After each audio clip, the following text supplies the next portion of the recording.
Chapter 32. The Test of Sparks. As they walked through the Academy's corridors, three professors flanked Master Timon, informing him about the day's events and student concerns in hushed, worried tones. Alice walked beside Marcus, her excitement barely contained despite the medical emergency they'd just witnessed. Alice, my dear. Master Timon said, his voice growing stronger with each step. Please also invite the head scribe. She probably wants to hear this and give her opinion on what these gentlemen have to offer. When Alice hurried off down a side corridor, the mustachioed professor suggested staying to help with the meeting. No need, Professor Edmund, Master Timon said with a knowing smile, studying Tom and Marcus with those ancient sharp eyes. You can trust these gentlemen. Just look at their faces. Marcus wasn't sure what the masters saw on their faces, but the professor nodded and excused himself with a respectful bow. Master Timon's chambers were what Marcus had imagined from medieval fantasy stories he'd read in his other life walls, lined with ancient tomes, strange brass instruments and crystals that gave off their own soft light. The air smelled of parchment ink and something that might have been burning sage. Behind the master's chair hung a wall decorated with souvenirs from what must have been decades of adventures and discoveries. Let's meet formally, The ancient wizard said, settling into his ornate chair with visible relief. I am Timon Starweaver, humble servant of this academy, too lazy to die working too hard to live. He gestured for them to sit in the comfortable chairs across from his massive oak desk. Marcus noted the desk was covered with scrolls, books, and what appeared to be half-completed experiments. I am Marcus of Millhaven. Marcus replied, trying to match the formal tone. And this is my cousin Tom of Millhaven. A pleasure to meet you both. Master Timon leaned back in his chair, his piercing gaze fixed on Marcus. I heard from Alice that you make soaps and paper, but where did you learn to care for the sick? Are you also a physician? Before Marcus could respond, Tom jumped in enthusiastically. Oh, he always knew that stuff. Even when he was a child, he'd take care of Grandpa help fix my shoulder when it got loose, make herb tea when we had upset stomachs. Marcus discreetly kicked Tom's foot under the table, but the damage was already done. I just did what seemed appropriate. Marcus said with a nervous chuckle, trying to downplay his knowledge. And you learned this from books, I assume? Master Timon pressed his ancient eyes, missing nothing. There were no books at Millhaven. Tom said again, completely missing Marcus's warning look. He just learned reading here in the city, and he's teaching me too. I really shouldn't have brought Tom, Marcus thought desperately. He's going to get me in serious trouble with his big mouth. Impressive young man. Master Timon said thoughtfully, stroking his long white beard. Knowledge isn't always found in books, you know. In fact, those with good eyes and sharp minds often take inspiration from the world itself, learning through observation and experimentation. He leaned forward, studying Marcus with renewed intensity. I wonder, just as this fine gentleman is clearly blessed with spark, you must also have some unique ability that lets you see things others miss. Me? Magic? Tom said, pointing at himself with genuine surprise. Him? Magic? Marcus said simultaneously, pointing at Tom with equal shock. Master Timon chuckled at their synchronized response. Yes, young Tom, you're obviously an enhancer, quite clearly in fact. What? Marcus stared at his massive cousin in amazement. Please. Tom pumped his fist in the air like he'd just won a contest. How do you think he grew so large and maintained his strength when I've noticed almost every other refugee has slimmed down significantly since arriving? The master explained patiently. Magic enhances the body's natural processes, including the ability to gain muscle and process nutrition efficiently. Marcus felt pieces of the puzzle clicking into place.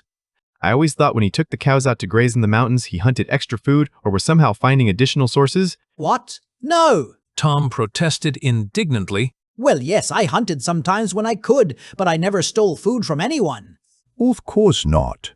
Master Timon said kindly. Your body was simply making more efficient use of whatever food you consumed. Now let's examine your affinity more carefully, Marcus. He produced 4 stones of different colors from his desk drawer, red, green, blue, and yellow, each about the size of a chicken egg, and polished to a smooth finish. Extend your hand, please. Don't worry, I won't hurt you. These stones simply respond to magical energy. I really don't think I have magic. Marcus said, smiling outside but feeling conflicted inside. He knew he possessed the most unique magical ability, imaginable 18 hours daily in a world with the internet, but it was completely undetectable by medieval standards. Master Thymon took Marcus's hand gently and placed the 4 distinctly colored stones on his palm. The ancient wizard then waved his other hand over them several times, muttering what sounded like incantations under his breath. Nothing happened. The stones remained cold, lifeless, and ordinary. Interesting. Master Timon murmured. Give me your hand, Tom of Millhaven, please. The moment Master Timon placed the red stone on Tom's massive palm, it immediately began glowing with warm, pulsing light. When the wizard waved his hand over it, the red stone blazed even brighter, and the green stone began giving off a dim, steady glow as well. Fascinating. Master Thymon exclaimed. You are like most enhancers, blessed with a small affinity for transmutation as well. Quite rare to have 2 schools of magic available. Ooh, transmutation too. Tom asked eagerly, watching the glowing stones with wonder. What's that mean? People with transmutation affinity can change their body parts temporarily or alter the properties of things they're touching. The master explained. It takes rigorous training just like any other magical ability. Most enhancers take their power for granted and only use it to punch their way through problems. Master Thymon carefully removed the stones from Tom's hand and set them back on his desk. If you take my advice, young man, get yourself a proper education and work hard to become someone who can control all aspects of his power. Raw strength without wisdom is dangerous. Yes, yes. Thank you, Master Thymon. Tom beamed, clearly thrilled to discover he had magical abilities. Master Timon turned back to Marcus, his expression sympathetic. I'm afraid you do not possess any form of detectable magic, Marcus of Millhaven. The stones show no response whatsoever. Marcus felt a complex mix of emotions, relief that no trace of his interdimensional ability had been detected, but also a slight disappointment at being officially labeled as magicless in this world. Of course, he did have magic, the most unique and powerful magic imaginable. But don't let that discourage you. Master Timon continued kindly. You don't need magic to leave your mark on this world. Some of history's greatest innovators and leaders were entirely without magical ability. Now tell me about these inventions, Alice mentioned.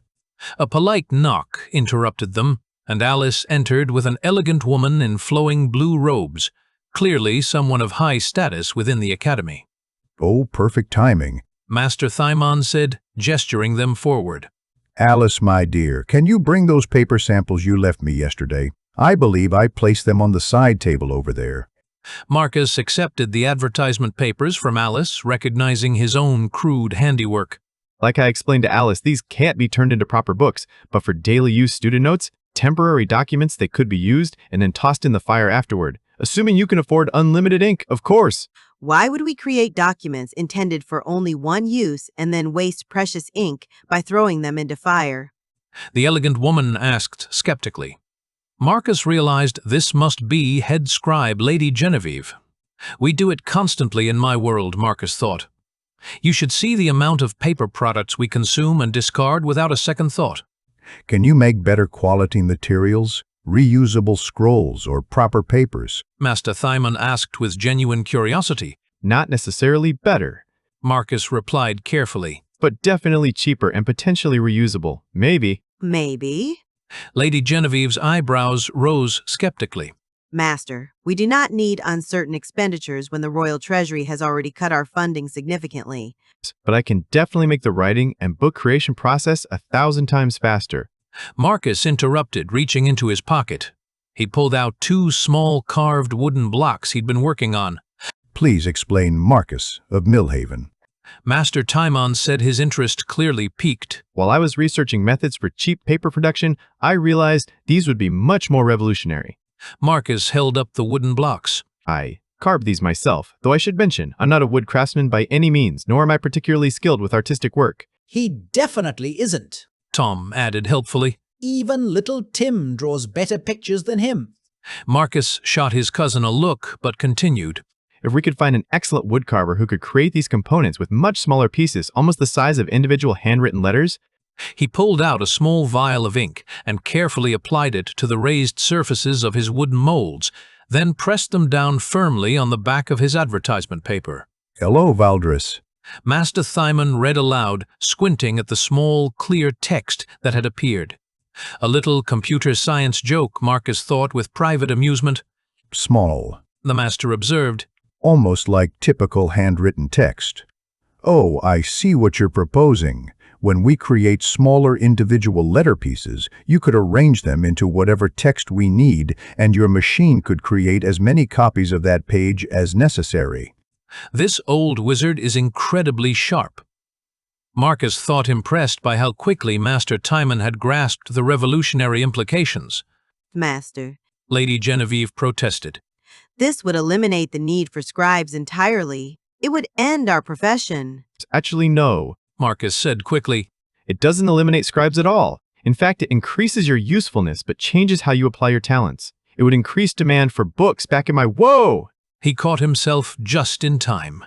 Master Timon nodded slowly, clearly working through the implications. Marcus, while we don't have unlimited funding available, we can certainly offer you resources to expand and develop these innovations. We'll provide reasonable compensation for your troubles as well. Also, we'd be happy to educate your cousin in the proper use of his magical talents.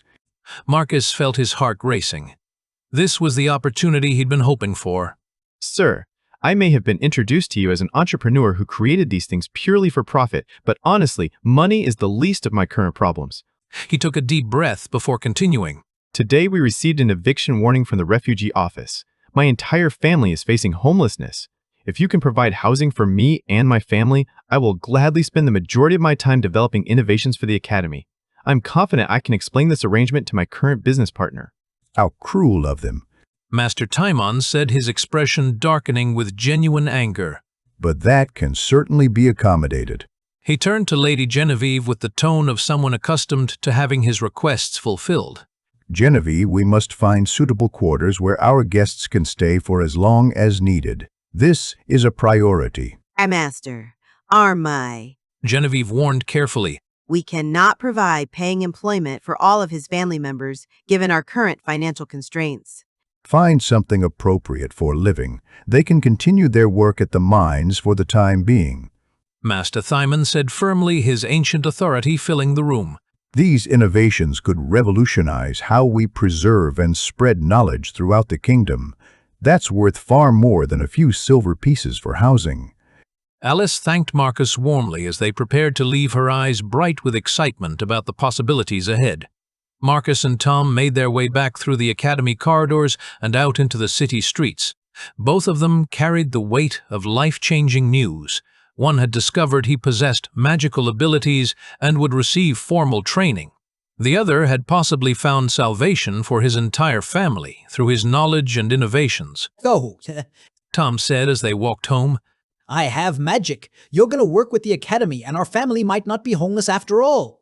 That about sums it up. Marcus replied.